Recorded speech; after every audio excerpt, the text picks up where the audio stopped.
Over to you, Dhiraj. Hi, I hope I'm audible. Thank you so much for being here just before lunch. It's a tough slot for me, and I'm sure the doors are already open and there's excitement outside.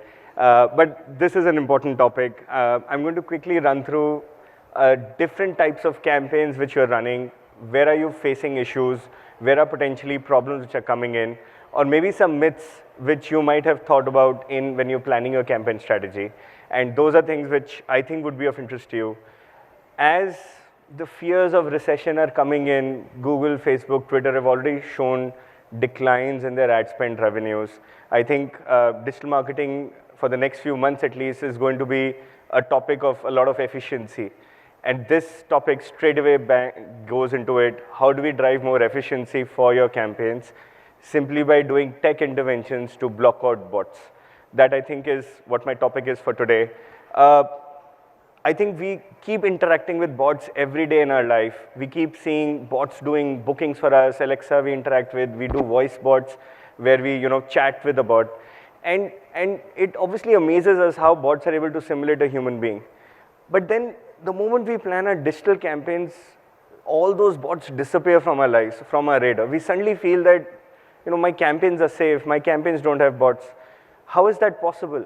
If bots are so sophisticated and are able to do so many things, do you really think they cannot see an impression of your ad or they can't even click on it? If you're, for example, doing a simple walled garden campaign to a lead generation, you will see almost 50% leads which are junk leads, leads which are nonsensical. By looking at them, you know that they were not filled up by humans. But those leads have come in. That means a bot saw the ad, clicked on it, came to your website, filled up a lead form, and that's how that lead landed in your CRM. That is the sophistication of bots. Bots are widely present. But what does our competition talk about? What does media talk about, especially in digital marketing?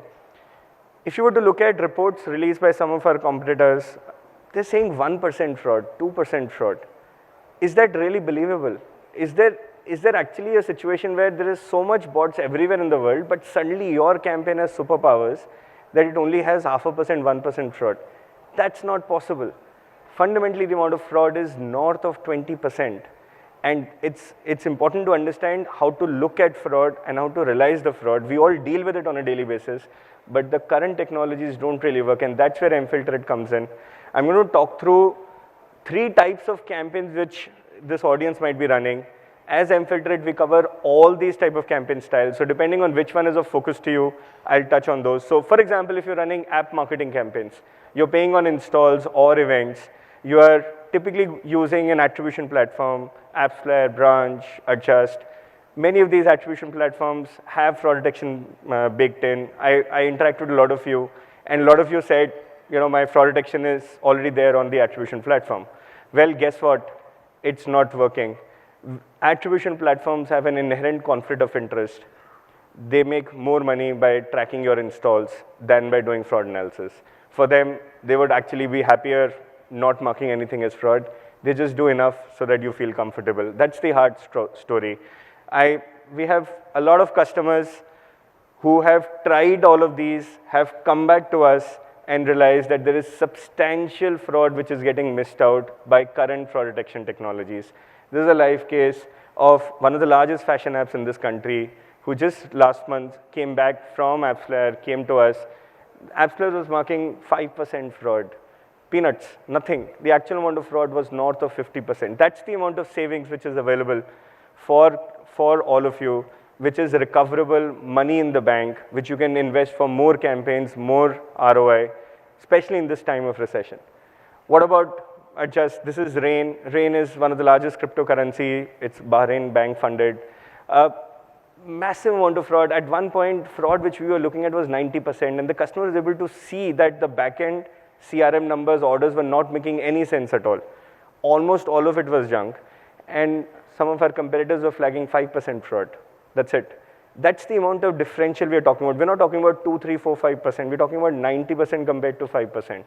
That's the sad state of affairs where a lot of you might be assuming that your current attribution platform is doing justice for fraud detection, but you are clearly paying them for nonsense and they're not helping you and this giving you a false sense of comfort.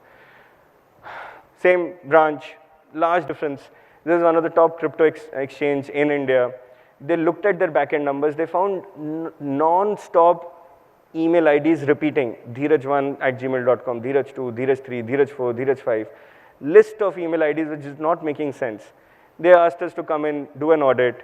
We found out bots were actually clicking on the ad, installing it, registering, and since the payout wasn't registering, they were registering with nonsensical email addresses, phone numbers, which didn't exist. By the way, all of those phone numbers were OTP verified.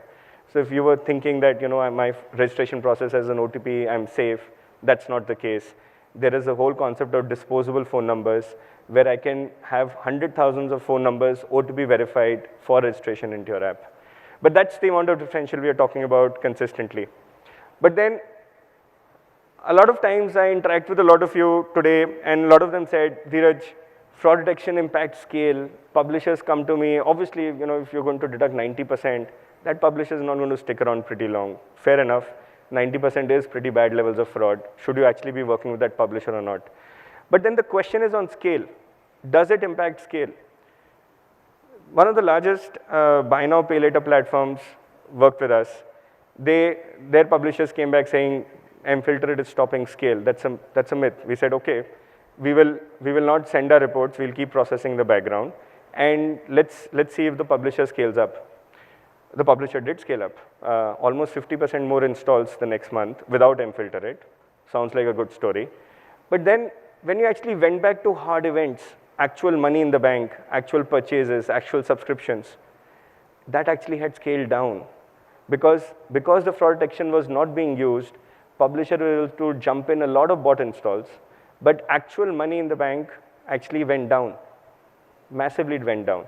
The quality of traffic went down. Your conversion ratios went down from 4% to 3% because of bad traffic coming into the system.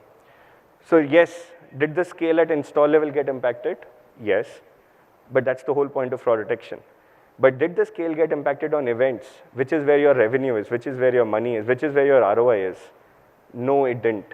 It actually improves your ROI by using a fraud detection system, which is authentically identifying fraud and weeding out to you, rather than just creating myths and stories around it. So the conversion quality improves when you use a fraud detection system, and you actually get better ROI and better reach compared to what you would otherwise use without a fraud detection in place. But let's, due to paucity of time, let's move towards a second type of campaign. I'm sure a lot of audience here who are running programmatic campaigns. And your question would be, Dheeraj, app installs, not my area. I'm a brand advertiser. I'm focusing on programmatic. What's in it for me? Absolutely. mFilterIt is a tool which can help you in identifying fraud on programmatic campaigns. Typically, our competitors have focused on impression-based analysis, have focused on pre-bid analysis. Pre-bid analysis doesn't work. It takes 20 milliseconds of time for you to do a bid strategy, and that's the amount of time available for taking a decision on fraud. At max, it's a statistical guesswork which is being done. Pre-bid has been known to be of no value anymore. The amount of fraud you identify in pre-bid is meaningless. What you actually need is post-bid. But why stop at only impressions? If bots are able to be so sophisticated, do you think that they cannot fake impressions? Of course they can fake impressions and everything down the funnel. So the value actually is that can we look at down the funnel metrics of clicks, visits to unearth more sophisticated fraud. And that I think is important for programmatic campaigns to be looking at. By the way, it also on the side helps on walled gardens, because walled gardens are typically click-based traffic. Your CPC campaigns, Google search, GDN, Facebook, and there you're not bothered about impressions, you're bothered about clicks. Is your current fraud detection partner evaluating clicks? Most likely the answer is no. And that is where the gap is of where fraud detection is important. As mFilterIt, we look at impressions for sure, but we follow it down the funnel by unearthing more sophisticated fraud by looking at clicks, visits, leads, and sales. And this helps you in making a full funnel of understanding where the fraud is. I'll go back to the original example.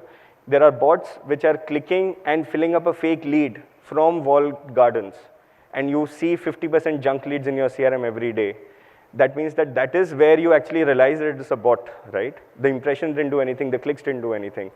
We follow the full funnel to help you in understanding where the fraud is, And that, I think, is the reason why we don't look at 1% fraud, we look at 20% fraud on programmatic. We keep seeing that kind of activity. There is GIVT, there is SIVT. We look at across multiple types of fraud. And I just want to give a case of Tata Play. Tata Play is a live customer. DV360, programmatic campaigns. Anyone of you recognize any of these websites? Has anyone of you ever visited any of these websites? Anyone? Have you even heard of them? Nonsensical junk websites which make no sense. Lots of impressions, 0 clicks, 0 conversions. They don't deploy ads.txt. Typically, fraudulent sites will not do that. And they're all junk sites. I thought we'll get into samples. Satta sites, is that where you want your ads to be running? By the way, all of the brand safety was already running. The DV360 was supposed to be removing all the brand safety issues. Keyword blocking was there. These are actual placements where the ads were running. Do you really want an Indian company to be running on a Czech site? Doesn't make sense. Are these sites where humans go?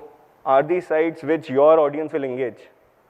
These are sites which is running on programmatic inventory, verified by our competitors, supposedly brand safe by our competitors. Waste of money. This is a Turkish CNN site, good site, but is your inventory available on Turkish? Arms and ammunitions. Vietnamese, doesn't make sense. Running on walled gardens, I'll just take 2 minutes, sorry, Shiny. Assumption for a lot of advertisers is walled gardens are nice, walled gardens are clean, they're trusted. Yes, they're much better than others, but does that mean that fraud is zero there? Not at all. Fraud percentages are north of 10, 15, 18%, depending on the kind of campaign you're running. You cannot identify walled garden fraud on impressions. Our competitors look at impressions and they confuse viewability with ad fraud. Viewability is not ad fraud. Ad fraud is ad fraud. Viewability is whether your ad was seen or not. Whether by human or a bot is a different question altogether. These are the actual percentages of fraud we see on walled gardens. Google search, GDN, YouTube. Clear cases of saving, which you can derive from your campaign. By the way, not only do we identify fraud, but we weed it out, we block it from Google Ad Managers, DV360, etc., so that you don't have to pay for fraud. So this is not just an audit or a certificate, this actually saves you money, this actually gives you better performance on your campaigns. If it doesn't, don't pay us. That's a guarantee from our side. Actual case study, conversion rates improved 37% on a Google PPC campaign, where we were able to get far better quality through tech interventions. We're not a media company, we don't take over your ad account. You run just like you do. We get you better conversions because we block out bad traffic. That's all there is to it. And that's what you would be interested in. Thank you so much. List of our customers, which we are live with. A lot of large brands have trusted us. And we believe that we are adding quality to brands across the digital ecosystem. Thank you so much. Thank you very much.